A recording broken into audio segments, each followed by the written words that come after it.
ደሞር በጣም ሃምብል በሆንክ ቁጥር እንደማትችል በተሰማህ ቁጥር አሁን የኔ ተራ ነው ማለት ጀምራል ብለህ ያቀተና ትተዋዋል። ይሄ ማለት መጣራችሁን ተዋረለ በልብህ አንተ ማረጋቁ ለእግዚአብሔር ቦታ ስጠው ባዶ ሁን ማለት ነው። ድካምን ስታቅ ወደ ማንም ትሮጥ ወደ እግዚአብሔር በድካም ይስራ ማለት ነው። በቃ ይሄ ለሊት ለቤተክርስቲያን ደርሶ ሲመለስ መታው የሆነ ጎረቤት አለ ሄደ ራስን አስገዛለት ኢጎን ገለ እባክህ ጓደኛ አርገኝ ጧጧት ስትል ለሊት ቀስቀሰኝ ባለው እንዲህ ወይናት እና ይሄ አሁን ሰው ጓደኞቹን ከቶፍ እንዲያረግ ምናምን አይደለም፣ ግን ወርዛ ያረጉ እግዚአብሔርን ከማጣት ጓደኝነት ወርዛ ያረግም በይዘይ ከቻልክ ነገራችሁ በቃ እስከመቼ እንደዚህ አይነት ሰዎች ምን ነው በቃ አብረን ኃጢአት ሰርተናል አብረን ንስሐን እንግባ በል ወርዛ ያረግም ኤላ እግዚአብሔርን በየቀኑ እንድትበድል ከሚያረግ ኃጢአት ተተ ስራ አኪት አርገ ተርበ ተቸገረ ቤተክርስቲያን ብትኖር ወርዛ ያረጋል። ምንድነው አንድ ሰው ካለበት የኃጢአት እስር ነፃ ለማውጣት ቢፈልግ ፕሮሰሶቹ ምንድናቸው ውስጡ ምንድን ያሉት የሚለውን ብናነሳ ከሱ ብድግ ብሎ ሰው ለመጀመር ይመቻል ብዬ አስባለሁ። አሁን ግን አንዳንዴ ከመጾም ይጀምራል እሱም መሃል ላይ ይይዘናል። ኢቭን ንስሐም ገብተን መልሰን የማይተውን ነገሮች አሉ ምናምንና እንዴት ነፃ እንውጣ? እንግዲህ ሰው እንደዚህ ሀውቱ የሚለውን ነገር በተለይ ኤክስተርናል የሆኑ ነገሮችን ያውቃቸዋል እኮ በቃ ጸሎት መጀመር፣ መንፈሳዊ ተግባራትን ማድረግ፣ ንስሐ መግባት፣ ስጋው ደም መቀበል፣ ቶሎ ማድረግ ይሄን ያላደረገ ሰው አለ ብዬ አላምንም። ከሌላችሁ ይሄ ነው መንገዱ። ምን የተለየ ነገር ነው? የንስሐ አባት ከሌለ ንስሐ አባት ያዝ።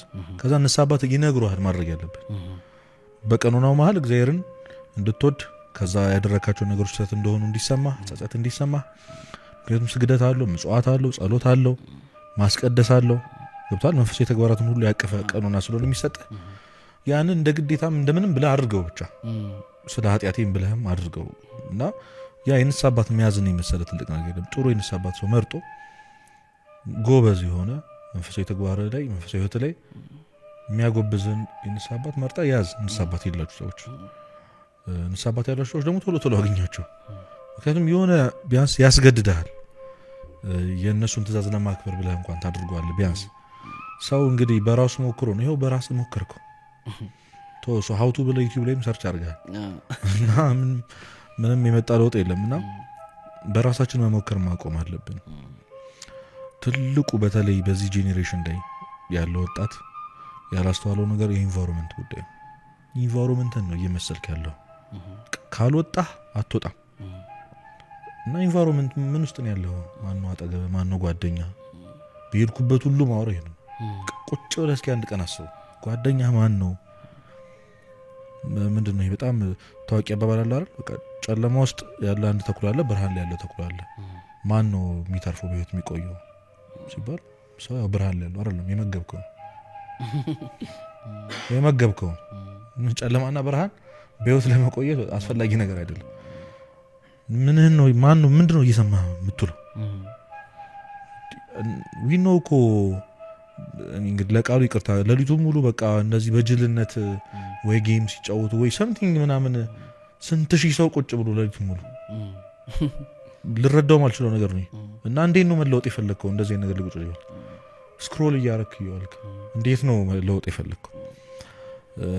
ናይት ክለብ እንሂድ የሚሉ ጓደኞቹ ያሉ ፌዝ ቀልድ ብቻ ምናምን ዓለማዊ ነገር ላይ ብቻ ትኩረት የሚያደርግ ሰው ጋር እያዋልክ ስለምን ለውጥ ነው እያወራኝ ያለው? አይሆንም። ሰው ለብቻው አይሆንም። ሞክረዋል ደግሞ ማቅቷል። እና ይሄ እንደው ጸሎት ንስሐ ምናምን የሚለውን ነገር እንደው በጣም ፌመስ የሆኑ ሜቶዶች ስለሆኑ እነሱን ተውና ያልገባህ ነገር ኢንቫይሮንመንትን ማስተካከል አለብህ። ቀድመህ ውጣ። በቃ ይሄ ለሊት ለቤተክርስቲያን ደርሶ ሲመለስ መታው የሆነ ጎረቤት አለ ሄደ ራስን አስገዛለት ኢጎን ገለ እባክህ ጓደኛ አርገኝ ጧጧት ስትል ለሊት ቀስቀሰኝ ባለው እንዲህ ወይናት እና ይሄ አሁን ሰው ጓደኞቹን ከቶፍ እንዲያረግ ምናምን አይደለም፣ ግን ወርዛ ያረጉ እግዚአብሔርን ከማጣት ጓደኝነት ወርዛ ያረግም በይዘይ ከቻልክ ነገራችሁ በቃ እስከመቼ እንደዚህ አይነት ሰዎች ምን ነው በቃ አብረን ኃጢአት ሰርተናል አብረን ንስሐን እንግባ በል። ያ ፍቃደኛ ሆኖ አንተን ወደዚህ ፑሽ የማያርጉ ከሆነ እግዚአብሔር ነው የሚያዋጣ። እውነት ምንም ነገር ኢንቨስት አድርጎበት የሚያዋጣው እግዚአብሔር ሽልማት ስላለው ማለት ነው፣ እርካታ ሰላም ስላለው እና ይምር ለውጥ የሚፈልግ ሰው ኢንቫይሮንመንቱ ማስተካከል አለበት። ለዛ ነው ሰንበት የቤተክርስቲያን አገልግሎት በጣም አስፈላጊ ነው። እዚህ እኛ ጀላቲ መጥፋት አንችልም ነበር፣ በረዶ መጥፋት አንችልም ነበር መንገድ ላይ። ለምን ሰው ያቀናል ቤተክርስቲያን አገልግሎት ነው። አብዛኛውን ጊዜ ከጓደኞቼ ጋር ነው ማታ ቁጭ ስልኬን ያየው ባድር ይታዘበኛል ጓደኛዬ ገብቷል። ስለዚህ አሁን ኢንቴንሽን ደግሞ እንደዚህ አይነት ጉዳዮች ላይ ማተር ላይ ያርግ ይችላል። በቃ አርገው ሰውነትህ ያርገው። በግድም ቢሆን አንብብ፣ በግድም ቢሆን ቤተክርስቲያን ሂድ፣ በግድም ቢሆን ጸልይ። አጸልይም እንደሚል ጓደኛ ያስፈልጋል። ምን አይነት ውሎ ነው የምትለው የሚል ሰው ያስፈልጋል። ሮብ ዓርብ ስትበላ የሚቆጣ ጾም ገና 3 ሰዓት 4 ሰዓት ላይ ካልበላው ሲል የሚቆጣ ጓደኛ ያስፈልጋል። ሼም ደግሞ የሚይዝ የምታከብረው ኢንቫይሮንመንት ያስፈልጋል።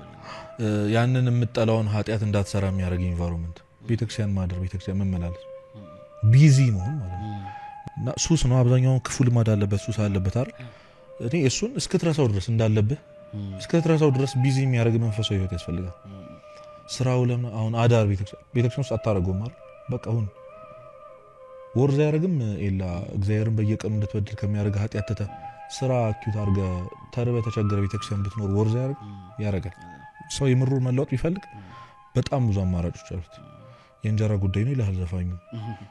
እንደዚህ እኮ ምን ላድርግ ታዲያ እሺ አሁን ይሄንን ትቼ ምን እኖራለሁ ማለት ይላል። ያንንም እንጀራ የሰጠህ እግዚአብሔር ነው። እንጀራ ብለህ የምትበድለው ደግሞ ራሱ እግዚአብሔር ነው። ሰው ሁሉ የሚተወለት ነገር አለ ማለት something። እኛ አሁን እግዚአብሔር መከተል የምንፈልገው ከነ ተሸከምነው ዓለማዊነት ነው።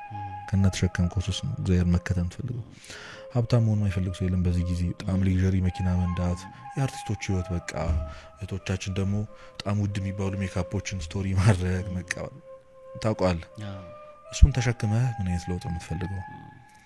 የምርም መተው የማትፈልገው ህይወት አለ ገና የተሸከምከው። እሱ እንድታራገው ይፈልጋል። ኢጎ አለ ገና። ያንን ማወቅ አለብህ። ወሳኙ ነገር ግን አለመቻልን ማመን ነው። ባዶ አሁን ብዙ አባቶች ሁሉ የሚናገሩት ነገር እኛ ዓላማችን ጥሩ ክርስቲያን መሆን አይደለም፣ ባዶ ክርስቲያን መሆን። ባዶ ማለት እቃ መሆን። አሁን እዚህ ካፕ ውስጥ ውሃ አለ። ወይን መጨመር ከፈለኩ ምንድን ነው ማድረግ? ውሃውን መድፋት አለብኝ። ቀደም ወይን ያለበትን ውሃ ለመጨመር ከፈለኩ ወይኑ መድፋት አለብኝ። ወይን እንዳይል ማጠብ አለብኝ። ፀሐይ ላይ ማድረቅ አለብኝ። ከዛ ነው ውሃ የምትጨምር። ውሃ የተባለውን የእግዚአብሔር ፍቃድ ህይወት ላይ እሱ ራሱ እንዲሰራ ማለት። አሁን ቅዱስ ጳውሎስ የእግዚአብሔር ምርጡ ዕቃ የተባለው ለምንድን ነው? ፕላን የለውም እኮ እሱ ነገ እዚህ ነው የሚሄደው አይደለም። ጌታ ነው የሚሰራበት እና የክርስቶስ እጅ ነው። ከፈለገ አንስቶ ይቀመጣል።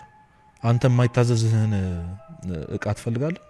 ትፈልግ ሼፑ እንደፈለገ የሆነ ኦን ኦፍ ያለው ከቻለ ሪሞት ያለው አይደል? ሄደህ እንድትነካው የማይፈልግ ካለህበት የምታዘው ቢሆን ጥሩ ነው። መኪና እኮ አሁን መሪ የሌለው ምናምን እያለ የመጣው ለምንድን ነው? በተቻለው አቅም እቃዎች ሁሉ በፍላጎታችን ልክ እንዲገዙልን ስለምንፈልግ ነው። በዛ ልክ ለእግዚአብሔር መጠጋት አለብን። ያንን ለመሆን ምንድን መሆን ያለብን? ኢጎ፣ ራስን መካድ። ማንም ሊከተለኝ የሚወድ አስቀድመው ራሱን ይካድ፣ ከዛ ለተለት መስቀሉን ተሸክሞ ይከተለኛል። እዚህ ራስን መካድ መስቀል አለው ማለት ነው። ከዛ ያንን ህመም ደግሞ ራስን ስትክድ የሚበደል ህይወት አለ። እዚህ ጋር የምታጣው ምግብ አለ፣ የምታጣው እንጀራ አለ፣ የምታጣው ፌም አለ፣ ክብር አለ።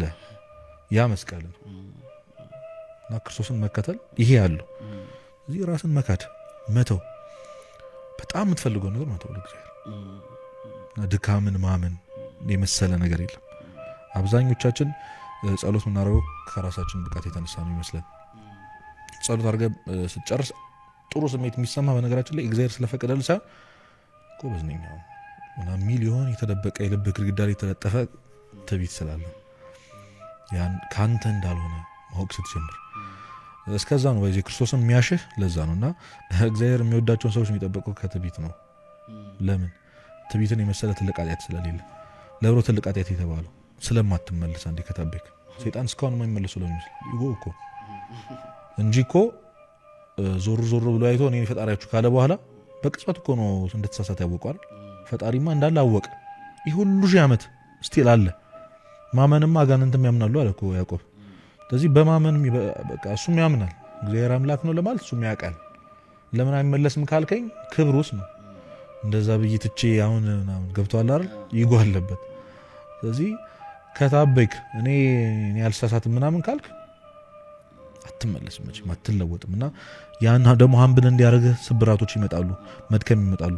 ለዛ ነው ታግለህ ቅድም ሰይጣን የሚተውህ አታው አላልኩም? ከፍ ከፍ ያልከው በራስህ ብቃት ስለሚመስልህ ስትወድቅ ትሰበራለህ። ሁሉን በቃ ልክ እንደ ቅዱሳኑ አለመቻልን ለእግዚአብሔር አሳልፈ መስጠት አለብህ።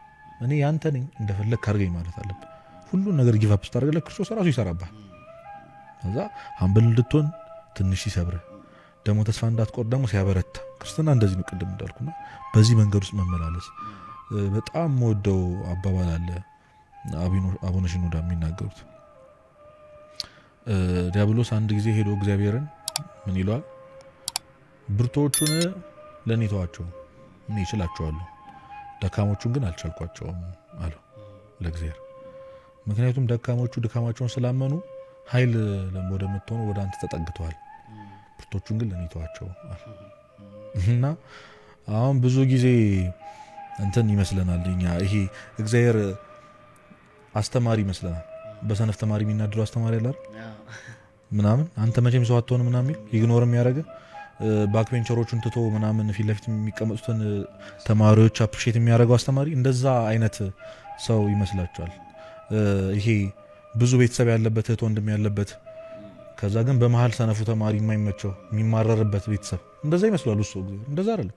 ኮምፔር የገሌ ልጅ አታይም ምናምን እያለ ኮምፔር የሚያደርግ እግዚአብሔር የለም። ሁሌ እንደምናገረው እንጀራ ልጅ የለውም እግዚአብሔር።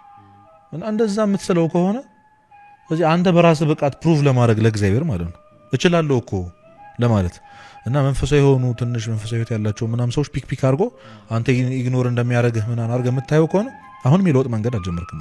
ግን ከልብህ ይህንን እውቀት እኮ አጋንንት ራሱ ያውቃል። ቅድም አሁን ነገርኩ፣ ሰይጣን ያውቃል የደካሞች አምላክ እንደሆነ የሚያውቀውን እውቀት እኛ እንኳን አናውቅም። እና ደሞር በጣም ሀምብል በሆንክ ቁጥር እንደማትችል በተሰማህ ቁጥር አሁን የኔ ተራ ነው ማለት ይጀምራል እግዚአብሔር ብለህ ያቀተና ትተዋዋል። ይሄ ማለት መጣራችሁን ተዋረሉ በልብህ አንተ ማረጋቁ ለእግዚአብሔር ቦታ ስጠው፣ ባዶ ሁን ማለት ነው። ያኔ የኔ ተራ ነው ብሎ እጁን ይከታል። ከዛም የምን ኃጢአት ነው? ቅዱሳን እኮ በምድር ሆነው እኮ ከስብራታቸው ከኃጢአት ውድቀታቸው በኋላ እኮ ህይወት ነው የኖሩት። አልተፈተኑም አይደለም፣ ግን ሳይወድቁ ኖረዋል። ድካምን ስታቅ ወደ ማንም ትሮጥ ወደ እግዚአብሔር በድካሚ ስራ ማለት ይጀምራል። እና እንደዚህ ቅድም እንዳልኩ ይሄ ፌመስ የሆኑችን ሜቶዶች ምናምን አሁን ጊዜ ማልፈጀው ለዛ ኢንቫይሮንመንትን ማስተካከል አለብህ። ድካምን አምነህ ወደ እግዚአብሔር መቅረብ አለብህ። ሰው ይጸልይ በቃ አሁን ጸሎት ማረጋጋት የሚለው አጣ ዝም በል ሄደ እግዚአብሔር ፊት ይናገርል። ሰዎች አይረዱኝም ጀጅ ያደርጉኛል፣ እሱ ይከራከርልህ ዝም በል። አሁን እንደው በቃ ስራ እንዲህ ነው ሞኑ ተው እስኪ ኑና እንዋቀስ ብሏል። ስለምትበሉና ስለምትጠጡት ስለምትለብሱ አትጨነቁ አለ ክርስቶስ እኮ። ውቀሰው የምትበላው ካሳጣ የምትለብሰው ካሳጣ እንዳልከው ከሰው በታች ካረገ እስኪ ውቀሰው። አንተ ለእግዚአብሔር ብለህ የሆነ ነገር እንትተህ እስኪ እሱ እንድትጸጸት ያርግህ እስኪ በውሳኔ በፍጹም ያርግህ።